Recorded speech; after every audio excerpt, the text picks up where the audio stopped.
오병이어의 축복의 통로입니다.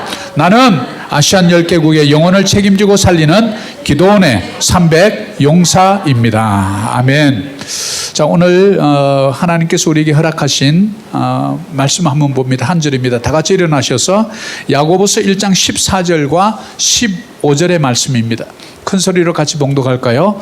오직 각 사람이 시험을 받는 것은 자기 욕심에 끌려 미혹됨이니 욕심이 잉태한 적 죄를 낳고 죄가 장성한 적 사망을 낳느니라. 아멘. 자, 선포합니다. 이 말씀이 나의 생각이 되고 나의 언어가 되고 나의 삶이 되고 이 말씀에 담긴 복을 모두 받게 하소서. 아멘. 그 자리에 앉아주시기 바랍니다. 사랑하는 교우 여러분, 지난 약 7번에 걸쳐서 우리 그리스도인이 이 땅에 살아가면서 성공을 꿈꾸고 또 성경의 원리를 우리 삶의 자리에 적용해서 성공을 좀 이루어 보고자 하는데 참 쉽지 않습니다. 왜 그러냐면 장애물들이 많기 때문에 그렇습니다. 우리가 말하는 장애물이라는 것은 어떤 이렇게 적이 쳐들어와서 우리를 못하게 하고 이런 보이는 그런 적이 아니라 보다 좀 영적인 적이라는 사실을 우리는 알아야 할 필요성이 있습니다. 그래서 우리는 알아본 것이 바로 교만. 왜냐하면 성경은 끊임없이 교만에 대해서 그렇게 좋게 평가를 하지 않습니다. 그래서 겸손은 종기의 앞잡이라, 그러나 교만은 멸망의 아버지라 이렇게 표현하거든요. 패망의 선봉장이라 이렇게 표현하거든요. 그러니까 교만하면 왜 망한다고 성경은 그렇게 단정적으로 우리에게 말할까? 왜냐하면 이유가 있죠. 교만하면 하나님을 적으로 돌리는 바로 영적 원리 때문에 그래요. 그러니까 사람들이 떨어져 나가고 교만한 자하고는 깊은 어떤 교제가 이루어지지 않고 또 사업도 잘 이루어지지 않는 것이죠. 그리고 교만하면 우리는 하나님을 잊어버리고 우리의 좋은 이웃을 잊어버리고 내 자신의 죄가 뭔지를 잊어버리는 위험성이 교만 속에 포함되어 있기 때문에 교만은 위험하다라는 것을 우리는 알아봤습니다. 그리고 두 번째는 바로 질투죠. 이 질투라는 이름, 이것도 무서운 우리의 걸림돌이죠. 그래서 질투는 굉장히 세상적이고 정욕적이고 사단적이다라는 것을 우리는 알아봤죠. 그 다음에 우리가 질투, 이것을 극복하는 것은 우리가 입을 열 때마다 비난하고 정죄하고 판단하지 말고 입을 열어서 어떻게 하고 칭찬하고, 그리고 손을 들어서 우리 자녀들에게 또 남편 출근하는 뒤에 등에다 대고 이렇게 기도하라고요. 우리 남편 오늘 또 사고 없게 해달라고, 그리고 회사에서 좋은 성과 내게 해달라고, 지혜를 달라고, 명철을 달라고, 꼭 그렇게 말을 막 안 해도, 손을 막 이렇게 안 해도요, 보내면서 마음속으로 하나님 우리 남편을 당신 손에 맡겨드립니다라고 다 이렇게 내보내는 거예요. 얼마나 멋있어요. 하나님 손에 다 인계해드리니까 내보다 더 강한 자에게 내드리면 얼마나 그분이 다 인도하겠어요. 이게 뭡니까? 손을 들어 축복하라. 축복하라 그러면 꼭 남만 생각하더라고요. 근데 가장 축복해야 될 첫 번째 대상이 누구예요? 내 옆자리에서 같이 밥 먹는 사람 아닙니까? 같이 잠자리에 같이 잠자는 사람 아닙니까? 우리는 뭔가 이렇게 축복한다 그러면 가난한 데 가서 스쿼터 지역에 가서 이렇게 해야 축복하는 걸로 이렇게 생각하는데 그거 아닙니다. 내 아내, 내 남편, 내 자녀가 축복받지 못하는데 밖에 나가서 열심히 축복하면 그 축복이 진짜 바른 걸까요? 이거 좀 비성경적이에요. 그래서 우리는 손을 들어 축복하고 입을 열 때마다 칭찬하라. 그러면 우리는 자연스럽게 질투에서 해방될 수 있다는 걸 알아봤고요. 그 다음에 분노라는 이름의 시한폭탄, 언제 터질지 모르는 분노. 저와 여러분 다 가지고 있는 거예요. 저도 그렇고. 교만 다 가지고 있습니다. 질투, 분노. 오늘 이제 다루려고 하는 탐욕까지 해서 사실은 이것은 가르쳐 주지 않아도요, 다 가지고 있어요. 저도 마찬가지고. 그래서 저는 이 설교 준비하면서 나의 부끄러운 모습이 너무 많이 보여가지고 설교 전체 다 바꿔버릴까 이런 생각을 여러 번 했습니다. 그런데 저를 위한 설교를 좀 해야 되겠다는 마음으로 여러분과 함께 나눌 뿐이에요. 그래서 분노는 언제 일어나는, 상대에게 과격한 말을 하거나 모욕감을 줄 때, 또 내가 기대하고 있던 것이 이루어지지 않을 때, 또 어쩌면 가정에서부터 어머니의 어떤 언어폭력, 아버지의 어떤 육체적인 폭력, 이런 것을 보고 배운 아이가 학습된 반응으로 자기도 어른이 됐을 때 자기도 모르게 분노가 나오고 주먹이 나가고 어떤 폭력을 쓰는 이런 것들은 가정적인 환경에서 학습된 반응으로 분노가 표출될 수 있다. 자, 이것을 보면 우리 어린아이들은 괜찮겠지만 이제 나이가 드신 좀 우리 집사님들 이런 분들은 내 속에 그게 있다 그러면 세 가지를 늘 기억해 봐야 돼.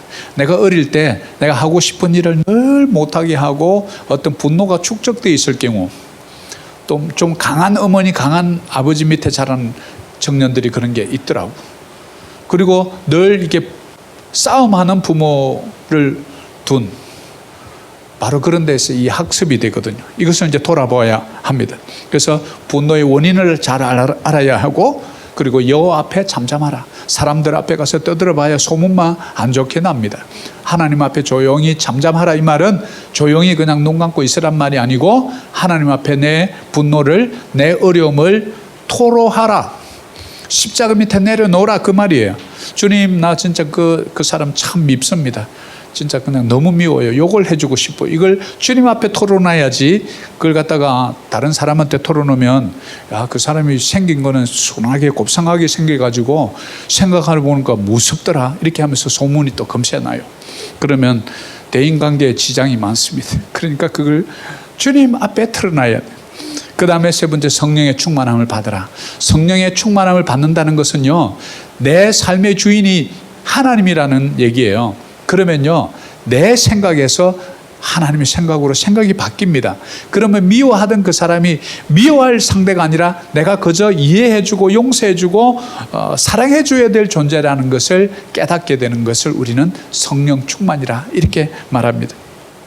그래서 오늘은 이제 탐욕 그러면 돈 많은 부자들, 수전노, 유대인들, 아주 이런 이미지만 우리가 살짝 갖고 있는데, 저와 여러분 속에 탐욕이 교묘하게 위장하고 숨어 있다는 사실을 우리는 간과할 때가 많습니다. 그래서 오늘 성경은 우리의 이 탐욕에 대해서 어떻게 진단을 하고 또 어떤 문제가 있는지, 성경의 몇 가지 사례들을, 한 세 가지 정도 사례들을 살펴봄으로써 나도 탐욕으로부터 어떻게 이겨내고 성경의 이 원리 가지고 내가 살아가는 남아있는 인생을 성공적으로 살아갈 것인지를 디자인해보는 그런 귀한 시간 되시기를 간절히 소망합니다. 탈무드에 이런 말이 나옵니다. 같이 한번 볼까요? 성자의 주머니 속에는 꿈이 있고 패자의 주머니 속에는 욕심이 있다. 성자의 주머니 속에, 여러분 이 마음속에 뭐가 되냐, 꿈이 있어야 됩니다. 꿈. 패자의 주머니 속에는 뭐가 돼요? 욕심이 꽉 들어있다. 몇천 년 동안 유대인들을 입으로 전해 내려오는 이 지혜 서인 탈무드에 이것을 알려준다는 거예요. 여러분 마음속에 지금 꿈이 있습니까? 지금 아이고 이 나이에 무슨 꿈은 꿈, 그냥 먹고 살기 바쁘지, 이거는 꿈 아닙니다. 꿈이 없는 거예요. 꿈은요, 청년들만 꾸는 게 아닙니다. 나이 들어도요, 우리가 늙은이가 꿈을 꾼다. 이게 드림스, 꿈을 꾸는 거예요. 여러분들 늘 꿈을 꾸는 자는 젊은 사람인 줄 믿습니다.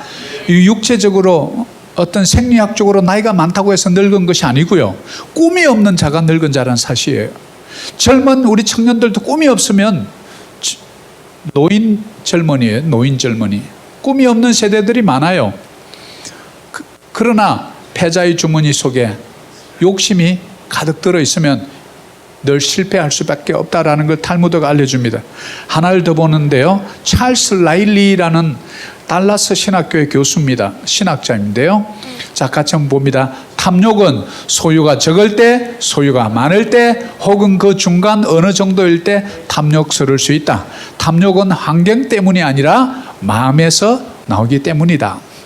자, 보면 그럼 탐욕이 뭔가 적게 소유하고 있으면 없느냐? 그거 아니라는 거예요. 많이 소유하는 사람만 탐욕스럽다고 그러냐? 그거 아니라는 거예요. 그 중간 어디에 있을 수 있다는 거죠. 왜냐하면 탐욕은 어떤 돈을 많이 가지고 있는 환경 때문에 탐욕이 나오는 게 아니에요. 탐욕은 어디서 나온다고요? 여러분, 마음에서 나온다는 거예요. 마음. 그래서 무릇 지킬 만한 것 중에 너희 마음을 지키라. 이는 생명의 근원이 이에서 납니다. 우리 마음에서 생명의 근원, 죽이기도 하고 살리기도 하는 결정이 어디에서 나와? 우리 마음에서 나옵니다. 그래서 제가 설교 중에 자주 인용하는 중에 우리 인생은 B와 D 사이다. B는 birth, 탄생이죠. D는 death, 사망이죠. 탄생과 사망 사이에 뭐가 있나요? C가 있대요. B, C, D. C는 choice. 어떤 선택을 하느냐? 어떤 선택을 하느냐? 이것이 여러분의 인생이다라는 말을 많은 사람들이 하죠. 그래서 우리 마음속에 들어오는 어떤 생각을 가지고 어떻게 해석해내느냐? 해석하는 능력. 이것을 우리는 태도라고 그럽니다. 그래서 부정적으로 막 가베지처럼 이렇게 쓰레기를 쏟아내면 부정적인 사람인 거죠. 그러나 부정적인 게 들어와도 안에서 소화를 잘하고 긍정적으로 해석을 해내면 그 사람은 optimist, 긍정적인 사람이라고 말하죠. 그럼 어떤 환경이 아니라 이것이 들어와서 내가 어떻게 해석을 하고 씹어서 소화시켜서 다시 내어놓느냐? 바로 마음의 문제라는 것. 성경은 그것을 벌써 2000년 전에 쓰여진 이 성경에서 우리의 마음의 문제를 우리에게 알려주고 있다는 사실이죠.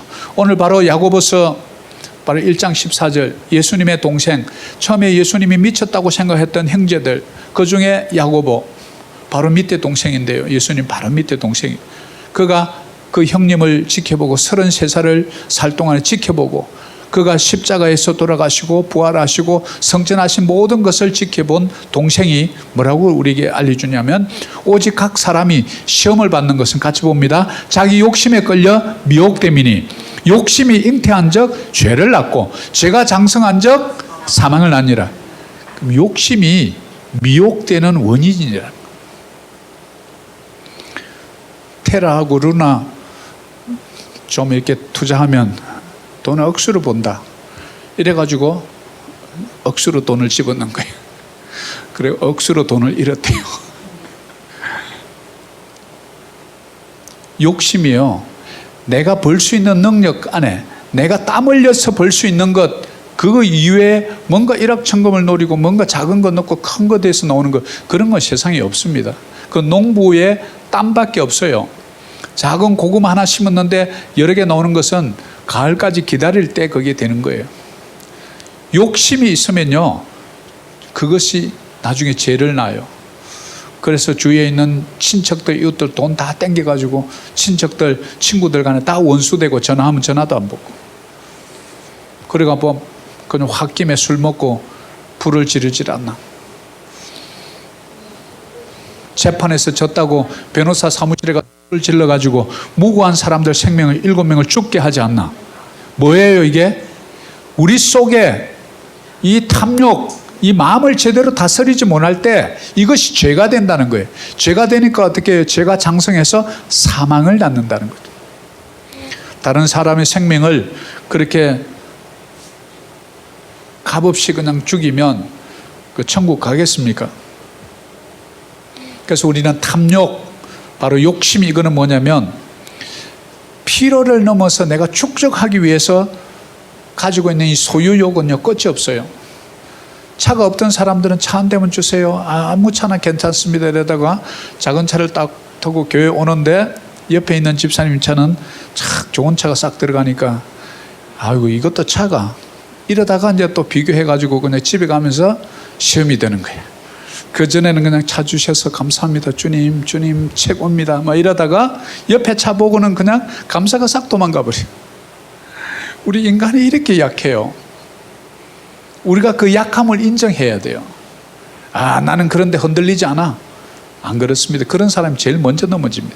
내가 넘어지는 연약한 자라는 걸 깨닫고 늘 내가 마음의 준비를 하고 그런 상황이 올 때도 내가 탁 믿음의 주여 온전케 하신 예수, 그분만 내 인생의 주인이지 물질의 소유 많고 적음이 나의 행복을 결정한 거 아니다. 이것을 딱 마음을 붙잡고 있으면 열심히 살았는 모양이지. 그래서 돈 좀 벌어서 당연히 누릴 수 있는 거야. 이렇게 해야 되는데 어디서 또 너무 사기를 치고 좋은 차를 타고 다니나. 이렇게 또 사람이 생각하면 안 돼. 이게 뭐예요? 우리 모두가 그렇게 생각하는 건 자연스럽게 되는 거예요. 왜 그렇습니까? 우리의 죄성 때문에 그래요. 소망이 없어 보이죠? 그래서 예수님이 필요한 거예요. 그래서 우리는 용서받은 죄인이 된 거예요. 여러분은 예수 그리스도를 주님을 모시고 이 땅을 살아가는 사람은 영원한 생명을 선물로 받았을 뿐만 아니라 이 땅에서 지은 여러분의 모든 죄를 다 예수님 때문에 용서받고 살아가는데, 육신의 몸을 입고 있는 한 우리는 또 죄를 지을 수 있다. 그래서 용서받은 죄인. 그러면 어떻게 하면 될까요? 죄를 지을 때마다 빨리 회개의 자리로 들어가야 된다는 거죠. 바로 우리는 탐욕을 다스리지 못할 때 굉장히 나를 무너뜨리는 위험한 것이 바로 이 탐욕이라는 것을 알 수 있죠. 그래서 우리 성교의 백전노장 사도 바울은 또 디모데에게 아주 귀한 말을 또 남겨주죠. 자, 그러면 이제 첫 번째, 이 탐욕 때문에 문제가 된 사건을 하나 살펴보려고 그러는데 바로 창세기입니다. 창세기 3장을 한번 봅니다. 창세기 3장 4절하고 5절 같이 한번 볼까요? 자, 뱀이 여자에게 이르되 너희가 결코 죽지 아니하리라. 너희가 그것을 먹는 날에는 너희 눈이 밝아져 하나님과 같이 되어 선악을 알 줄 하나님이 아심이니라. 자, 여기 이제 창세기 3장이에요. 창세기 1장에 하나님께서 천지를 창조하시고 4장에 가서 이제 문제가 생기는데 슬그머니 3장에 넘어가면 뱀이 등장해요. 근데 성경에서 우리가 말하는 뱀은요, 뭐를 상징하냐면 사탄으로, 영적인 대적 마귀로 우리가 이해를 하면 됩니다. 그런데 자, 여기 보면 뱀이 여자에게 말을 합니다. 뭐라고 하냐면, 야 하와, 너 결코 안 죽어. 근데 성경의 말씀은 이 동산 중앙에 눈에 띄는 나무 두 그루가 있어요. 하나는 뭐냐면 생명나무, Tree of Life. 그 다음에 한쪽에는 보면 선악을 알게 하는 나무, 두 가지 나무가 있었는데 하나님이 뭐라고 하냐면 생명나무는 먹지 마라 소리를 안 했어요. 생명나무는 언제든지 따 먹을 수 있도록 두었고요. 그리고 선악과를 옆에 두은 거예요. 그런데 하나님께서 이 선악과를 먹지 마라. 이것을 먹는 날에는 정녕 죽으리라. Surely you will die. 반드시 죽는다라고 말씀을 줬어요. 그러면 생명나무는 따먹으면 먹을수록 생명이 연장돼 영원히 사는 나무였어요. 그런데 죄를 짓고 나중에 에덴 동산에서 쫓겨낼 때 어떻게 되냐면, 에덴 동산 쫓겨나면서 생명나무 있는데 거기를 천사들을 지켜가지고 다시는 생명나무로 진입을 못하도록 막아버려요. 그러니까 이제 우리는 인생의 연수가 죽을 수밖에 없는 존재로 딱 타락한 거죠. 근데 그걸 먹으면 죽는다는 것을 하와가 다 알고 있었어요. 그런데 뱀이 와가지고 여자에 기대되고, 하나님 그거 먹으면 죽는다 그렇지, 그거 안 죽어. 근데 그렇게 얘기하는 이유가 있다. 왜냐하면 너 그거 먹으면 눈이 밝아져 가지고 있잖아. 너가 하나님처럼 되는 거야. 하나님과 같이 되어 You will be like God. 여러분 돈이 좀 있으면 내가 왕처럼 살 수 있다. 필리핀 가면 가정부 두고 기사 두고 골프만 치면서 떵떵거리면서 왕처럼 군림할 수 있어. 그럴까요? 그 결과가 어떻게 될까요? 하나님과 같이 선악을 알 줄 하나님이 아심이라. 하나님이 그것 때문에 너 못 먹게 한 거야. 그 말을 듣고 보니까요, 하와의 마음이 살짝 변한 거예요. 하나님이 이게 의도가 있었네. 못 먹게 한 의도가. 의심을 하기 시작한. 그래서 이 죄가 들어오는 세 가지 경로가 있는데 이게 어떻게 되는지 한번 볼까요? 맨 먼저 생각을 싹 집어넣는. 생각은 뭐로 들어와요? 싹 말을 해주니까 오, 진짜 그런가? 안 죽을 수도 있겠다. 내가 하나님처럼 되는 것을 하나님 싫어해서 못 먹게 한 거구나 라고 생각을, 첫 번째 단계는 생각이에요. 사단의 유혹의 말을 마음에 두고 자꾸 생각해 보는 거예요.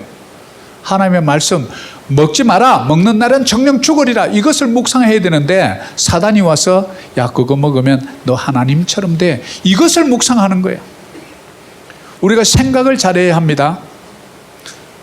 그래서 호랑이한테 물려가도 정신만 똑바로 챙기면 산다는 말이 뭡니까? 생각 똑바로 하라는 거예요. 두 번째, 이제 말을 하게 되는 거예요. 여보, 여기서 여보는 이제 아담이에요. 내가 가만히 생각해 봤는데 하나님이 좀 의도가 있는 것 같아. 저거 먹어도 안 죽을 것 같은데 저거 먹으면 내 눈이 밝아져 가지고 선과 악을 다 하니까 하나님처럼 될까 봐 하나님 못 먹게 한 것 같은데. 그러니까 아담이 뭐라고 그랬을까요? 물론 이것은 성경에 안 나옵니다. 뭐 부부 사이 생각해 보면 대충 그 정도는 짐작할 수 있잖아요. 쓸데없는 소리가. 정령 죽는다고 그랬어. 그랬는데 또 그 이튿날 또 슬쩍 여보 잘 생각해 봐. 이렇게 얘기하다 보니까 이제 남편도 약간 아리까리한 거예요. 그러다가 이제 한 번 더 와서 싹 그 얘기를 하니까 그 말을 듣고 하와 그 다음날 가서 선악과 나무 열매를 보니까 아유 그동안 보던 열매가 아니야.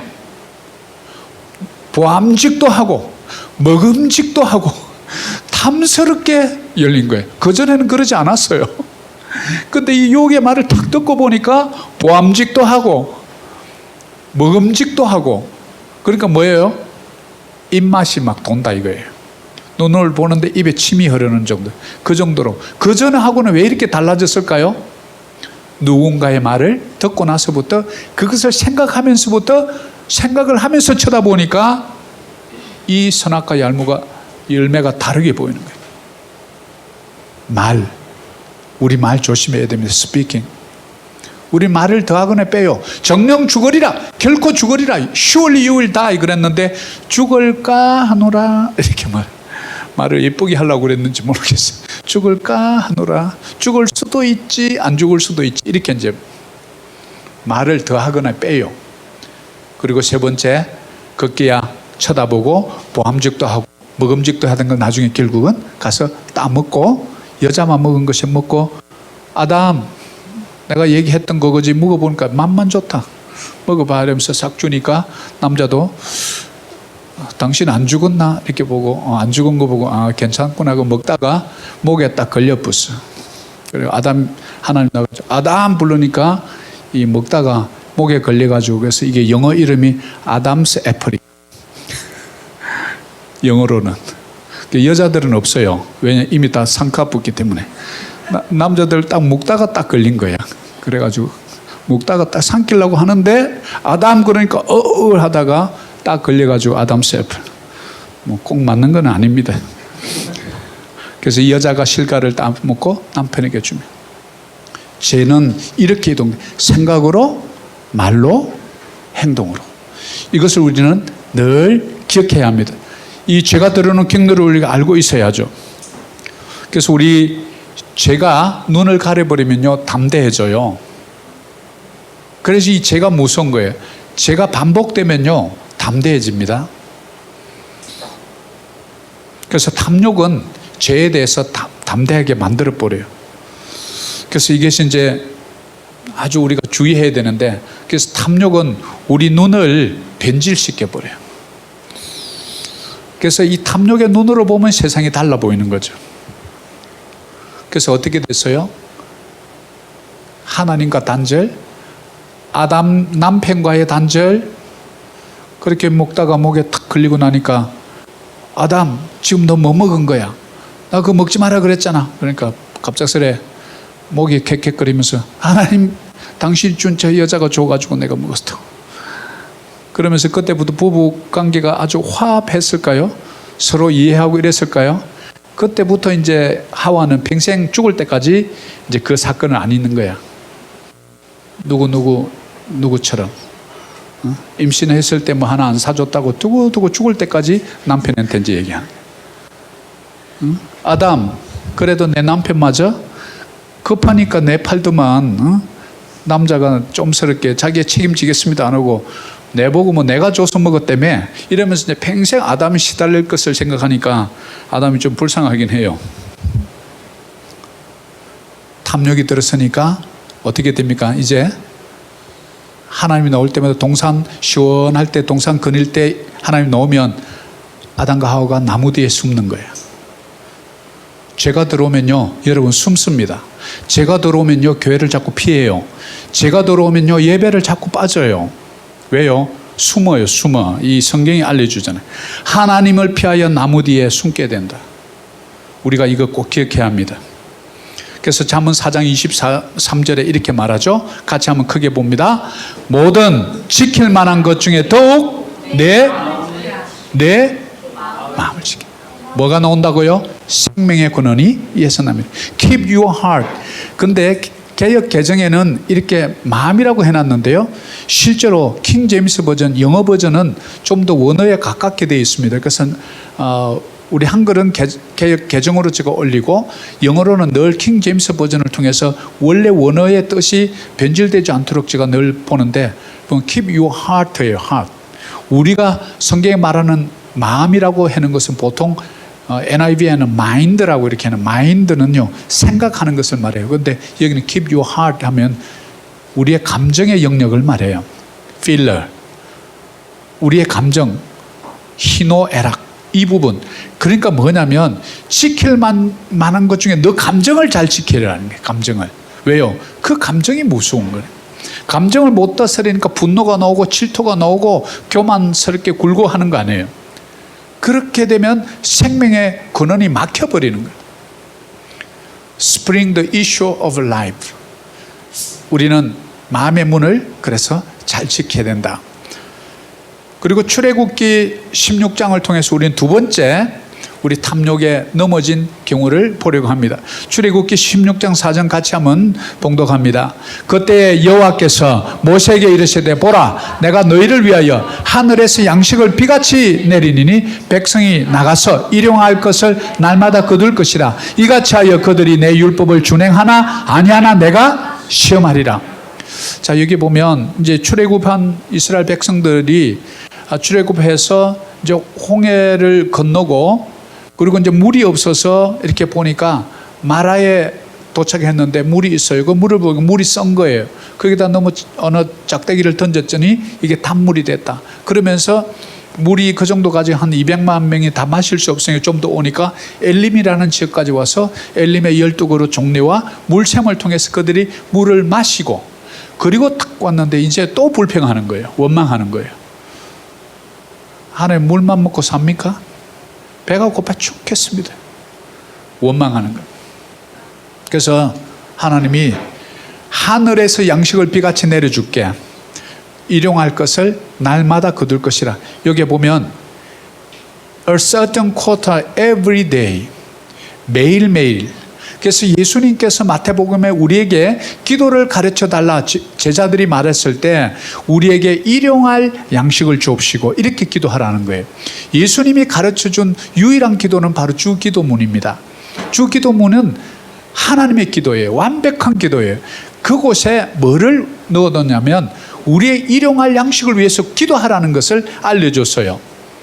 마찬가지로 하나님께서 이스라엘 백성들에게 일용할 만나를 준다고 약속을 해준 거예요.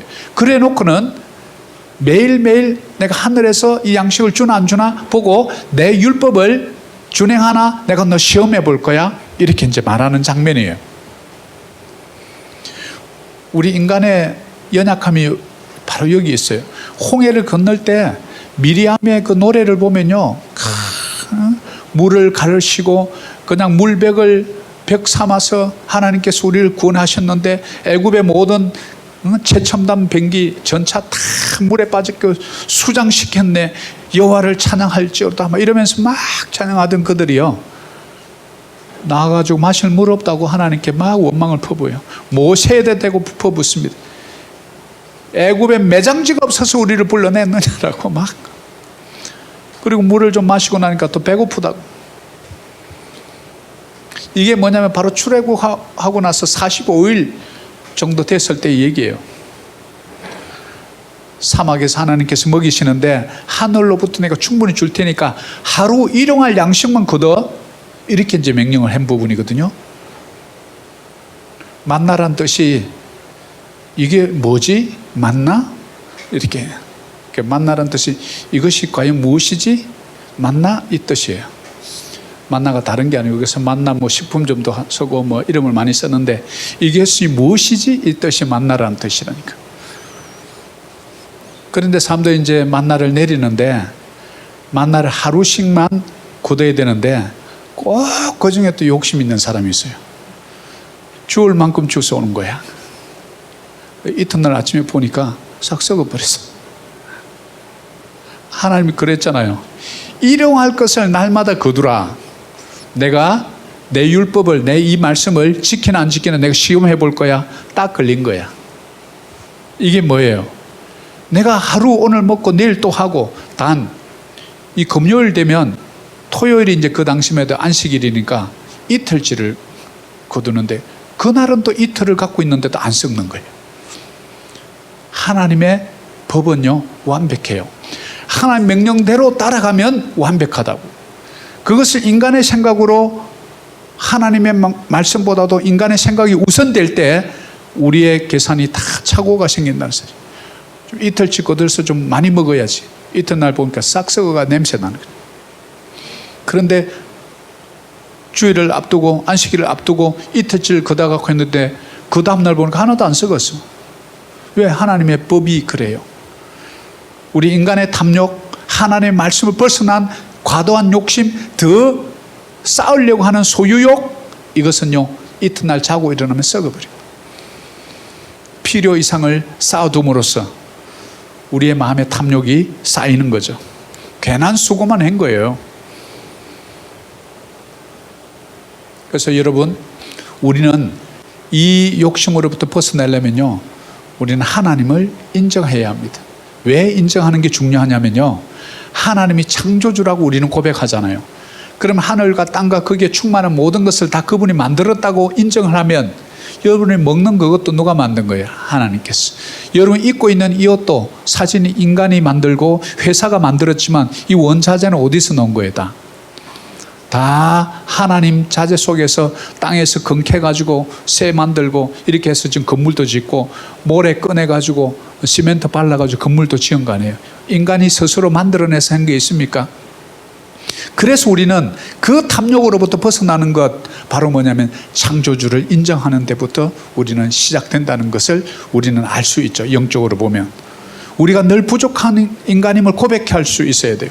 그래야 탐욕이 하나님 이 코비드 가운데 많은 사람이 생명을 잃었습니다. 나를 살려주셔서 감사합니다. 그런데 탐욕스럽게 막 더 가지려고 그런 마음이 생겨요. 그거 생각하면 하나님이 이 밥과 떡을 놓고도 하나님 이렇게 먹을 거 주셔서 감사합니다 기도하는데 막 그냥 탐욕스럽게 그걸 다 먹고 막 이렇게 되나요? 하나님이 인정하면요 이 탐욕이 힘을 못 써요. 이게 뭡니까? 비결입니다. 그래서 디모데전서는 바로 그 비결을 알려주는데요 바로 6장 6절입니다. 같이 한번 봅니다. 그러나 자족하는 마음이 있으면 경건은 큰 이익이 되느니라. 우리가 세상에 아무것도 가지고 온 것이 없음에 또한 아무것도 가지 못하리라. 그래서 불교에서는 공수래 공수거 빈손으로 왔다가 빈손으로 간다 이렇게 이제 말하고, 또 법정선임 같은 분은 무소유 아무것도 가지지 않는, 이것은 뭐냐면 소극적인 방법이에요. 우리 그리스도인은 기독교는 많이 가져라 그러나 나눌 자에게 나누라 이 정신이에요. 아예 가지지도 말라 이게 아니에요. 왜? 우리를 청지기로 부를 때는 우리는 먹고는 살아야 되잖아. 먹고 사는 것 이상을 먹으니까 그냥 살이 찌고 또 살 빼려고 돈 쓰고 말이죠. 이러지. 그러니까 그 가지고 있는 것을 누구에게 나눠주는 정신, 나눔의 정신이 바로 성경의 정신입니다. 무소유의 정신이 성경의 정신이 아닙니다. 가질 만큼 가져보십시오. 벌 만큼 벌어보십시오. 나눌 만큼 나눠보십시오. 이것이 성경의 정신이라고요. 열심히 벌어서 많은 이웃과 나누십시오. 그러면 예수님은 사랑하는 딸아, 사랑하는 아들아 고맙다. 나에게 이렇게 베풀어서 고맙다 이렇게 해요. 그런데 주님, 저는 주님한테 한 게 한 번도 없는데요. 아니다. 너가 너 이웃에게 베푼 그것이 곧 나에게 한 것이니라. 성경의 원칙이에요. 그래서 우리는 자족하는 마음, 물론 뭐 자족하는 마음을 가져라 이래서 비전도 없이 그냥 뭔가 그럼 목사님 뭐 집 한 채 갖는 것도 뭐 탐욕인가요? 좋은 차 좀 바꾸는 것도 탐욕, 그거 아닙니다. 내 행편에 맞게, 그리고 늘 이웃과의 자선, 나눔, 이것을 잊어버리지 말고. 아니 지금 우리도 먹을 거 없는데 뭐 나눌 게 뭐 있다고 목사님 그렇게 얘기합니까? 아니에요. 나눌 수 있어요. 옛날에 가난할 때는 더 많이 나눴어요. 배가 부르니까 못 나누는 거예요. 2개 있으면 하나 나누고, 콩도 나눠 먹는다고 그랬잖아요. 우리가 마음이 가난하니까 못 나누는 거예요. 마음이 부유하면 나눌 수 있는 줄 믿습니다. 우리는 자족하는 마음, 나에게 준 오늘 이 시간, 이 옷, 이 자동차, 이 집, 내 남편, 내 자녀에게 감사하는 마음, 이것이 뭐냐면 탐욕을 벗어나는 길이에요. 자, 3번째, 바로 이 탐욕에 넘어진 한 예를 바로 누가복음 12장 13절 15절 통해서 한번 봅니다. 같이 한번 봅니다. 무리 중에 한 사람이 이르되 선생님, 내 형을 명하여 유산을 나와 나누게 하소서 하니 그들에게 이르시되 삼가 모든 탐심을 물리치라. 사람의 생명이 그 소유에 넉넉한 데 있지 아니하리라 하시고.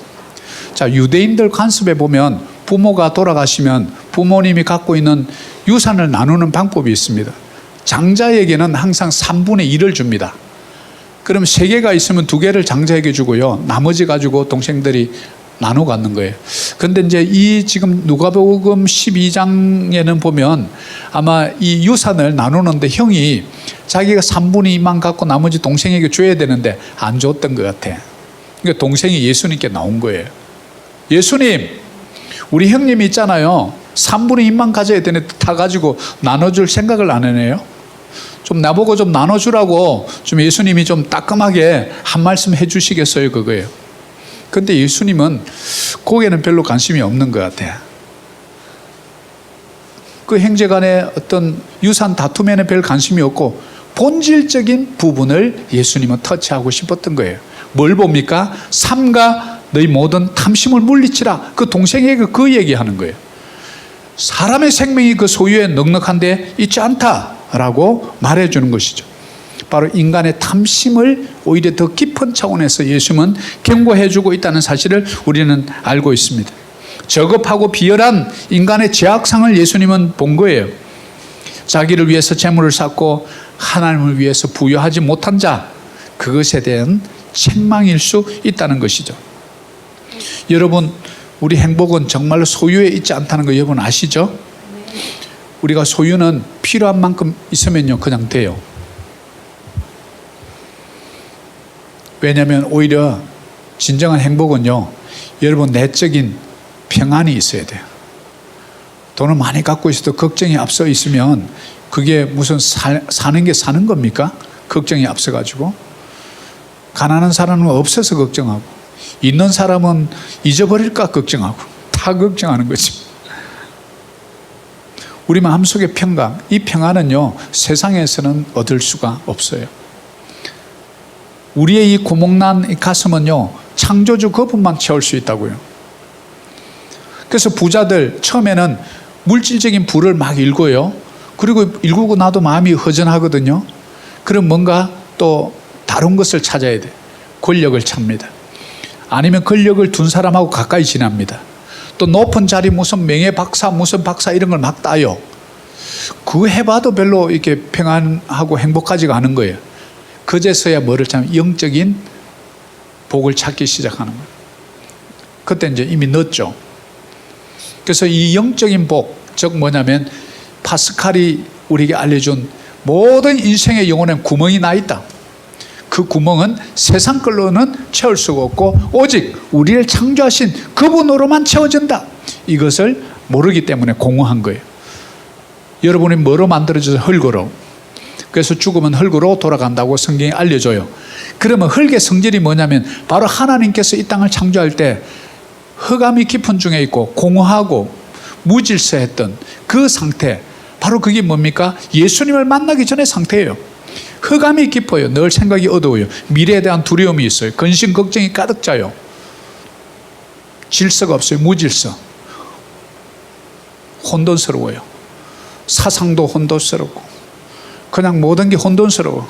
내가 이렇게 사는 게 잘 사는 건지 막 가치관의 혼돈도 오고. 공허해요. 남편 옆에 있고 우리 자녀들 옆에 있는데도 공허하대요. 왜요? 남편 만나가지고 해결되는 문제가 아니거든요. 자녀 옆에 있다고 해결되는 게 아니고요. 잠자리에 혼자 누웠을 때 내 마음속에 공허는 누가 채워줍니까? 남편이 채워줍니까? 못 채워줍니다. 그 공허는 바로 우리를 창조하신 창조주의 빛 대신 예수 그리스도 그분만이 우리의 공허를 채워주는 줄 믿습니다.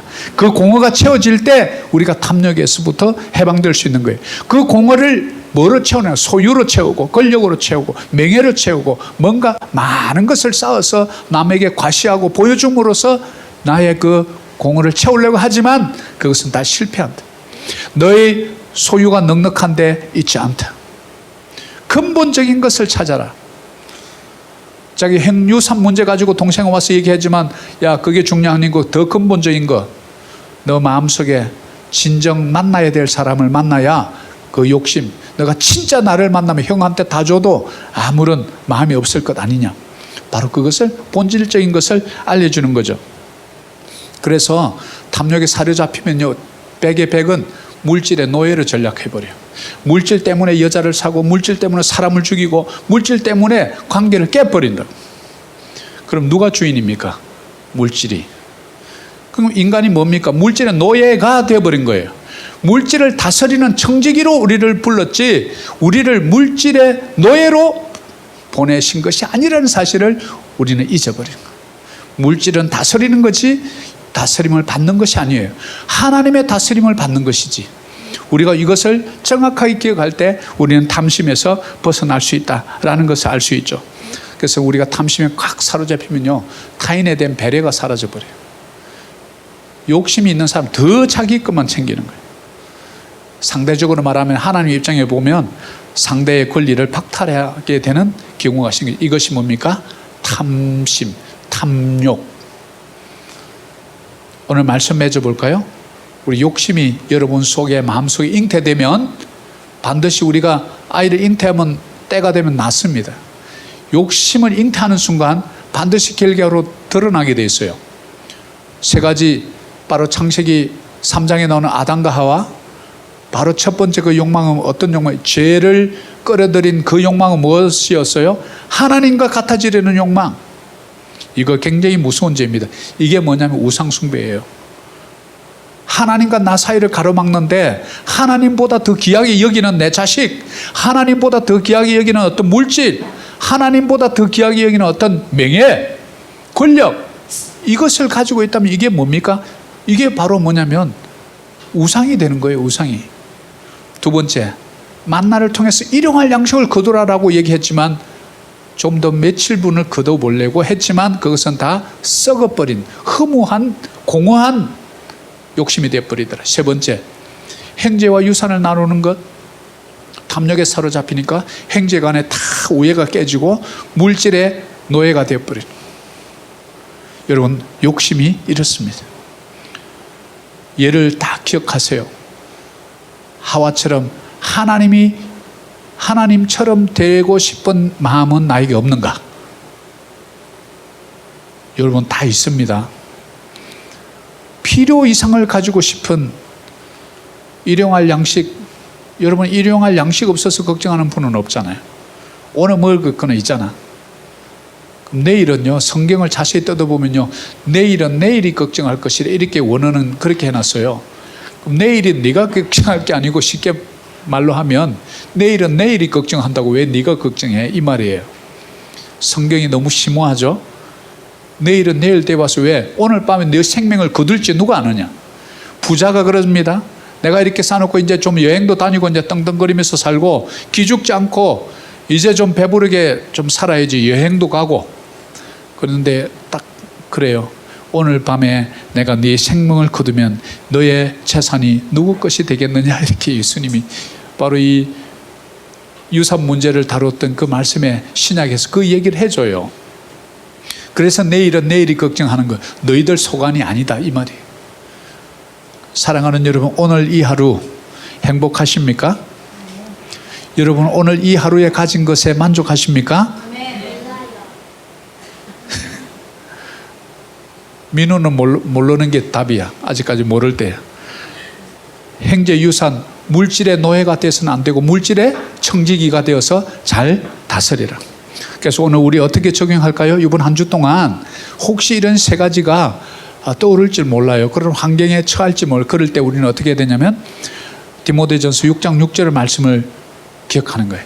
자, 한번 크게 한번 읽어봅니다. 자족하는 마음이 있으면 경건은 큰 이익이 되느니라. 이번 주에 혹시 욕심이 좀 나고 좀 더 갖고 싶고 어떤 탐욕 같은 이게 내 기대 이상으로 뭔가를 딱 이겨올 때 나에게 자족하는 마음이 좀 필요하구나 라고 탁 생각하는 거예요. 자, 바로 이런 욕심으로부터 탐욕으로부터 자유하는 저와 여러분 되시고 한 주 동안 승리자가 되시기를 간절히 축복합니다. 자, 우리 다 같이 일어나서 우리 결단에 찬양할까요? 그러면 이 탐욕을 내가 갖고 있으면 이게 시한폭탄이에요. 그래서 이것을 십자가 밑에 내려놔야 해요.